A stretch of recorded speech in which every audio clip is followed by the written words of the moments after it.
कुशल कौशल का ये सिंबल होता है, समझ में आया।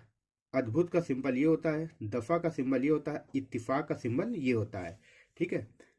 अखबार का सिंबल ये होता है, खा और बा व्यंजन होता है। खूब और खुद का सिंबल ये होता है।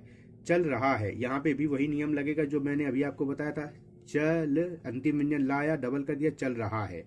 लेकिन यहाँ तो रही आया है, अब हमें यहाँ पे अंतर रखना है। ये अंतर अगर आप नहीं रखोगे तो अनुवाद करते समय आपको बड़ी समस्या होगी, आपको रुकना पड़ेगा। एक तो आपकी अनुवाद करने की स्पीड कम होगी, दूसरा अगर अंतर नहीं किया, स्पष्ट नहीं लिखा, तो फिर गलती भी हो जाएगी, और एक गलती दो दो तीन दिन शब्द इकट्ठे गलती करवा देती है। तो आपको यहाँ तुरंत बिंदु लगा देना है। जैसे चल रहा है तो बिना बिंदु के लिखा जाएगा, चल रहे हैं आ गया तो यहाँ पे बिंदु लगेगा, चल रही आया तो यहाँ पे बिंदु लगेगा। अलादीन, खुद का सिंबल अभी मैंने आपको बताया, बैठा भी बता चुका हूँ।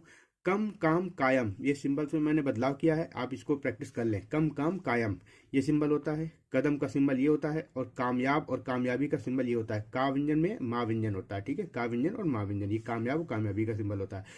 काम कर रहा है, कुछ वाक्यांश मैं आपको नोट करा दे रहा हूँ, इनको नोट कर लिए। इनको हमेशा एक साथ लिखा जाता है। जैसे काम कर को बड़ा किया, रहा है, कार कर रहा है, ठीक है, काम कर रहा है, कार कर रहा है, ये सिंपल का व्यंजन है, और ये का में रा का आंकड़ा है।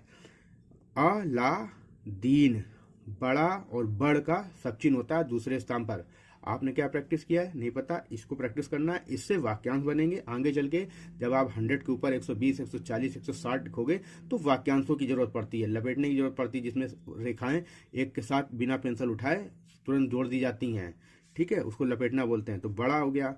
हो सी यार, तो हो लाइन पर बनेगा, सा और या लंबा खींचेंगे, होशियार। दर्जी है, ये हो गया दर्जी है। वह का सिंबल, वह और वाह का सिंबल, वे और एवं का सिंबल ये होता है, ठीक है। बहुत का सिंबल